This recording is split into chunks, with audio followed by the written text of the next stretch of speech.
Com Didi Red Pill, Didi ao vivo nessa segundona, mais uma segunda comigo, aliás, uma segunda de retorno de trabalho, dos trabalhos no Congresso, no Poder Judiciário. Didi, você tem alguma esperança em CPMI do Banco Master, na própria CPMI do INSS, CPI do crime organizado, né, tentando passar esse Brasil a limpo? Tem esperança nesse Brasilzão de 2026? Didi, bom dia. Seja bem-vindo, meu rei. Bom, no Brasil eu tenho esperança. Bom dia, Pitoli, bom dia, Borgo, bom dia aí os ouvintes e telespectadores da Rádio Auriverde. No nosso povo brasileiro, no Brasil, eu tenho esperança. O que eu não tenho esperança é nesses políticos aí. Porque a gente sabe muito bem como é que funciona a coisa no Brasil. Em relação à CPMI, Pitoli, tem um lance aí que é interessante. Se dependesse, evidentemente, do Alcolumbre ou do Hugo Mota, eu não botaria fé que eles conseguiriam tocar adiante uma CPI ou CPMI. Mas, segundo o Carlos Jordi, se você tem os números suficientes para a abertura de uma CPMI, você não precisa da autorização do Alcolumbre. Automaticamente, né? Ele apenas precisa ler a convocação da CPMI e ela já está automaticamente instalada. Então, eu não sei de fato como é que funciona isso, mas se for assim, ele pode querer ou não querer, que ele vai ter que fazer. Se ele não fizer, ele está prevaricando. E aí é um crime de responsabilidade e ele poderá ser responsabilizado. Mas eu acho difícil, até porque, Pitoli, a gente já tem vários e vários casos aí nas costas da direita, digamos assim, em que a gente se esforça para abrir uma CPI, uma CPMI, e no final das contas a relatoria, a presidência termina caindo na mão de governistas. E eles, evidentemente, terminam só investigando a oposição. Então, eu acho que antes da gente querer abrir alguma coisa, a gente tem que ter certeza absoluta que a gente vai comandar a CPMI. Se não, bicho, para que vai abrir? É um tiro no próprio pé? Eu não vejo sentido nisso. Mas, de qualquer jeito, vamos ver aí. O Jordi disse que tem mais do que suficiente assinatura, e é verdade, né? Então, vamos aguardar para ver se o Alcolumbre vai fazer a leitura ou não. E se ele não fizer, o que é que os parlamentares vão fazer? O Didi, aliás, mesmo que tenha assinaturas suficientes e não conta com a participação do governo federal, até o capitão Cueca lá, o Zé Guimarães já disse que não é bom CPI para o governo, é instrumento da minoria, instrumento da oposição. A gente sabe que, a exemplo da CPMI do 8 de janeiro, que talvez seja o maior exemplo, né? Eles não querem, mas quando é instalada a CPMI, eles querem tomar conta da presidência, da relatoria. Salvo o somebody love que tomaram aí da CPMI do INSS, é sempre assim, Didi. O governo não quer apurar Banco Master, Didi. Não quer. Por que será, né, Pitoli? Pois é. Por que será que o governo não tem interesse em investigar nada?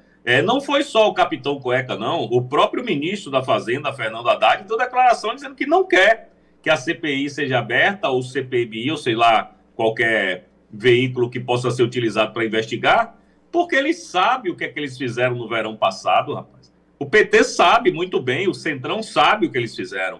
E evidentemente que se você fosse investigar isso do jeito que deveria ser, que eu não acredito que vai acontecer, vai pegar um bocado de peixe graúdo.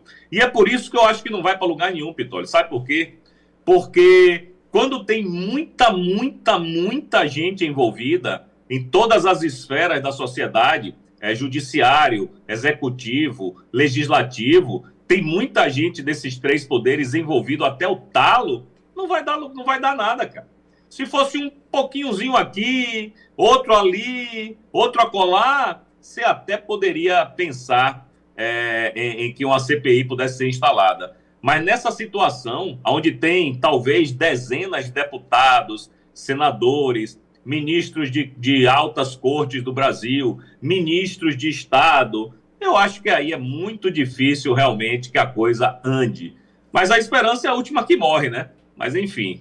Agora, Didi, algumas falas de Vocaro, inclusive naquele quando foi ouvido lá, né, pela juíza que contrariou as decisões ou as perguntas orientadas por Toffoli e tal, ele vem insistindo em dizer que, se eu tivesse políticos do meu lado eu não estaria de tornozeleira, não teria sido preso. Ele vem insistindo nessa fala, demonstrando o seguinte: se a gente tem algumas provas aí da contratação do escritório de Vivi, 3 milhões e 600 mil por mês, Lewandowski 5 milhões, Manteiga 1 milhão. Se a gente tem já estes nomes e os valores, as cifras já apontadas, Vocaro deve ter comprado muita gente, muito mais do que isso, simplesmente. E eu venho também insistindo num ponto. Ele comprou, mas não entregaram. Ele comprou a blindagem, mas pelo jeito decidiram rifá-lo. Se estão decidindo rifar Vocaro, eu estou no campo do achismo aqui, Didi, porque as investigações de fato ainda não começaram. Se rifaram Vocaro, tem alguém acima dele, Didi? Tem sim. Mas eu não estou tão convicto assim quanto você de que rifaram Vocaro, não, viu, Pitoli? Eu acho que tudo isso aí pode ser um grande jogo de cena, uma grande confabulação para dizer, meu amigo, segure aí um pouquinho, você vai sofrer um pouquinho, mas não se preocupe que você não vai ser preso, no sentido de que condenado e realmente pagar pelos crimes que ele merecia pagar. Porque, como você falou, o cara que é patrão do Lewandowski, patrão do Michel Temer, patrão da Viviane Bassi de Moraes, né? Patrão do Guido Mantega. Isso para ficar aqui só em poucos grandes figuras do governo. Não acho que esse cara tenha sido abandonado e acho que isso tudo aí é um grande um ensaio para um acordão. Eu sei que é difícil você fazer um acordão quando tem muita gente envolvida, mas ao mesmo tempo o Vocaro ele não tem muita opção. Ele vai fazer o quê? Vai fazer uma delação premiada? Vai entregar metade da República? A gente sabe como é que essa galera age. Tá aí Toninho do PT, tá aí o outro lá... Celso Daniel. O Celso Daniel, obrigado. Tá aí essa galera que não deixa a gente mentir, né? Com quem é que eles se meteram, com quem eles estavam lidando. Então, assim, o Vocaro é tudo menos burro, né, cara? Ele não vai queimar o cartucho dele agora. Até porque, Pitoli, o Vocaro não precisa falar nada. Bastava saltar um videozinho lá do Cine Trancoso. Só isso. Bastava liberar uns videozinhos, um só videozinho do Cine Trancoso para dizer assim, isso aí é a ponta do iceberg. Isso aí é só um aperitivo. Ou vocês resolvem me ajudar de fato, do jeito que eu estou precisando agora, ou a gente pode soltar outros videozinhos aí, né? Porque é o que dizem, né? Que tem aí uns vídeos bastante comprometedores, inclusive de ministros da mais alta corte aí envolvidos em cenas picantes com outros homens. Então, assim, o Vocaro, ele tem a possibilidade de derrubar a República sem abrir a boca.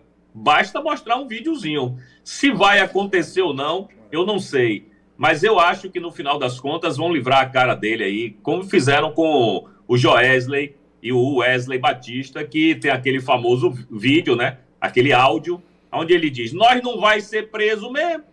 Pode acontecer o que acontecer, que nós não vai ser preso mesmo. Eu acho que se aplica ao Vocaro também.